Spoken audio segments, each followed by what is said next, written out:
Hello and welcome back. I hope the last stretch of preparation has been steady for you, even on the days that felt heavier than they should have, because that is simply what an examination of this scale demands from anyone attempting it seriously. This is the Sociology Desk, issue 75, and today we are working through two stories that sit right at the center of your sociology optional syllabus. One is a court case about children, phones, and the state, and the other is a protest that began as a joke and ended with Parliament summoning a technology company. Let us get into it. Our first story comes from the Delhi High Court. Earlier this week, the court heard a petition asking it to order age verification for every social media user in India, all 35 crore of them, in order to protect children. Now, why does this matter for your paper?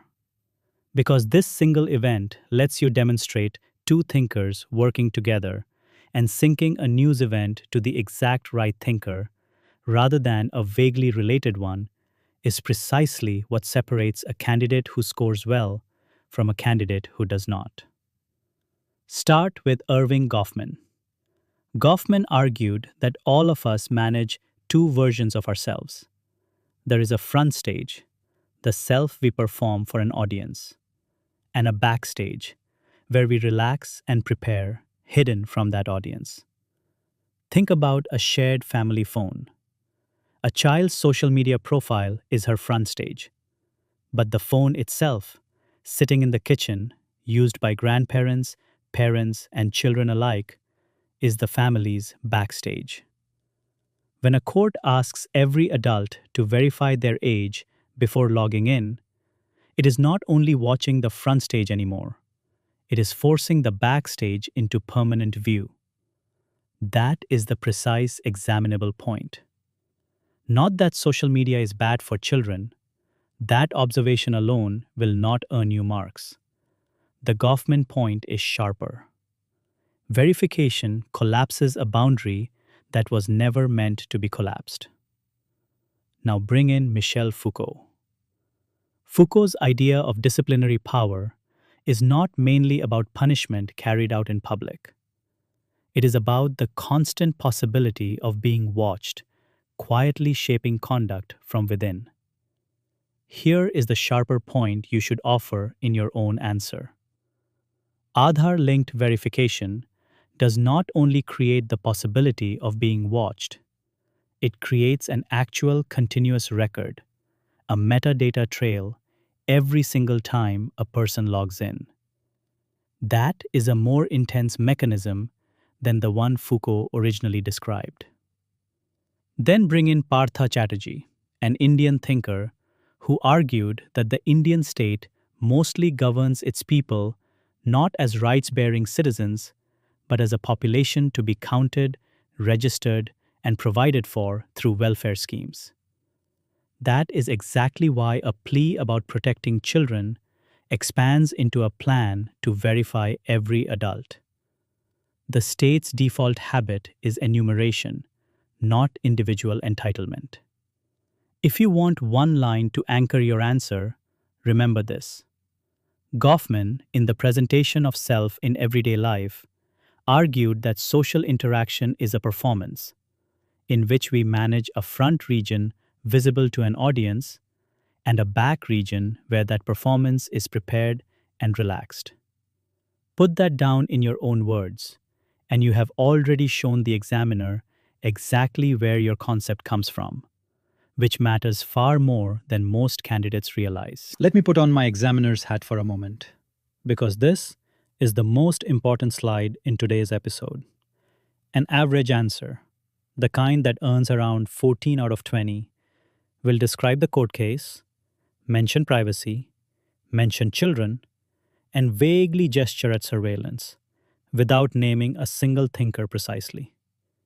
A topper's answer, the kind that earns 18 or 19 out of 20, does four things differently.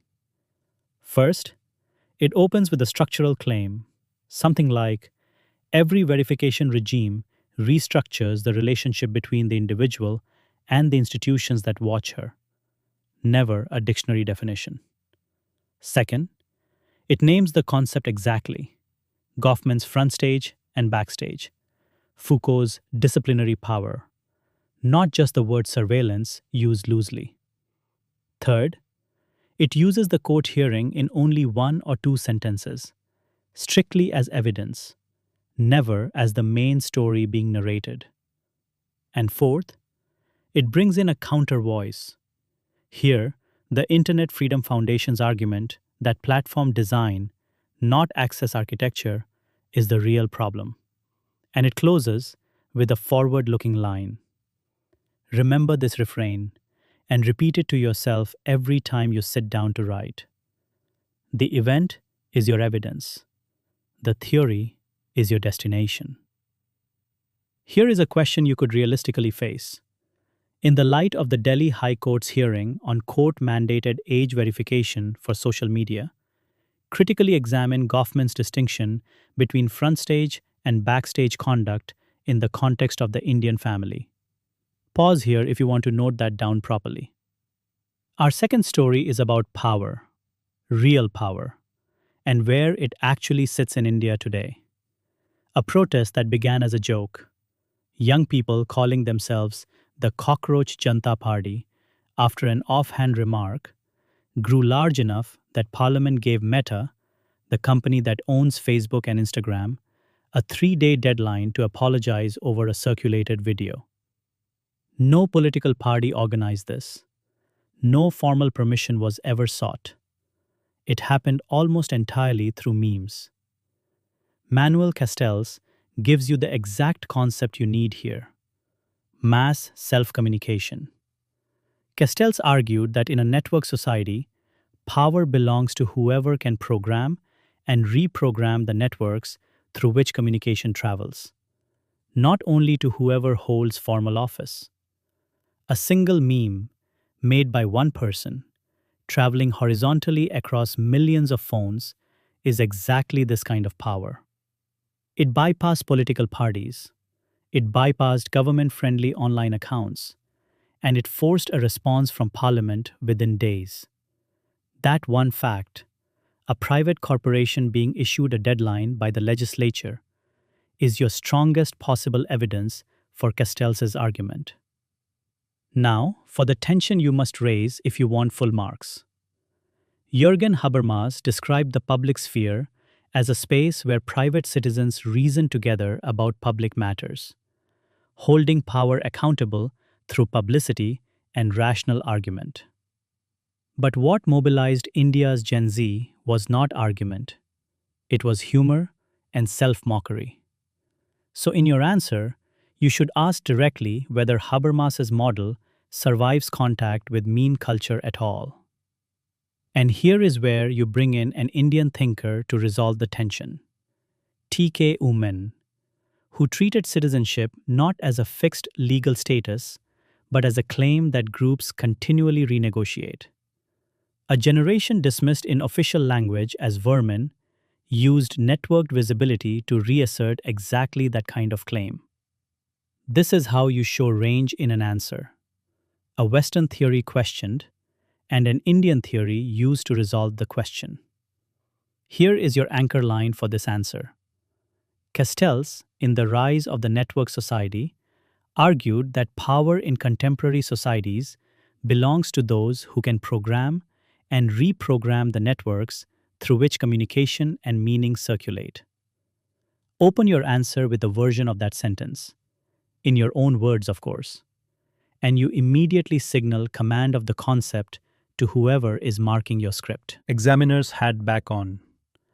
A 14-mark answer will retell the protest chronologically: the remark, the memes, the deadline to Meta, and call all of it social media power in vague, unspecified terms.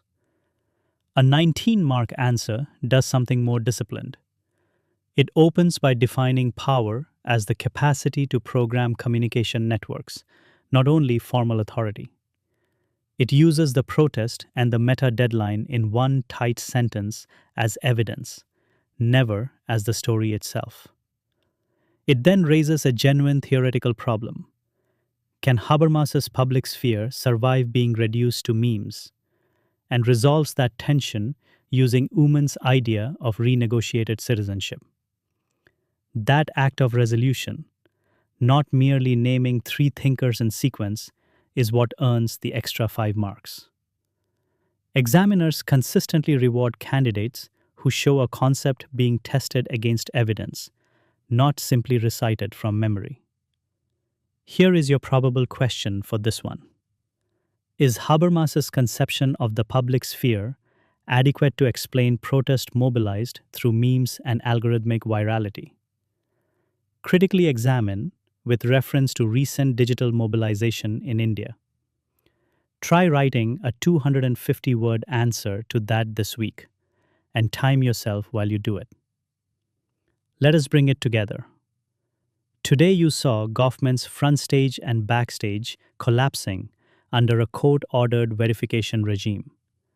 And you saw Foucault and Chatterjee explain exactly why that collapse happens, through disciplinary power and a state habit of governing by numbers. You also saw Castells describe a form of power that memes generated faster than any political party could organize. And you saw Habermas's public sphere questioned and then repaired, using Uman's idea of citizenship as a living, renegotiated claim. Notice the pattern running through both stories. Name the concept precisely. Use the event sparingly as evidence. And always bring in a second voice to create genuine tension in your answer. That is today's episode. Preparing for an examination like this one is long, and some weeks will drain you more than they build you. But the candidates who keep showing up, even on the flat, tiring days, are usually the ones still standing when the final list is published. So keep showing up. Before you go, a quick note. Every day, the complete answer block for each story we cover here, the full model answer, the answer skeleton, the quotation arsenal, the flashcards, and the examiner's notes goes out only to subscribers of the Sociology desk. If you would like access to that, simply leave your email in the comments or write directly to team@upscdesk.com, and our team will share the subscription details with you. I will be upfront with you.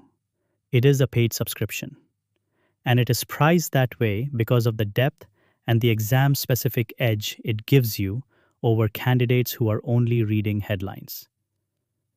Take care of yourself this week, and I will see you in the next one.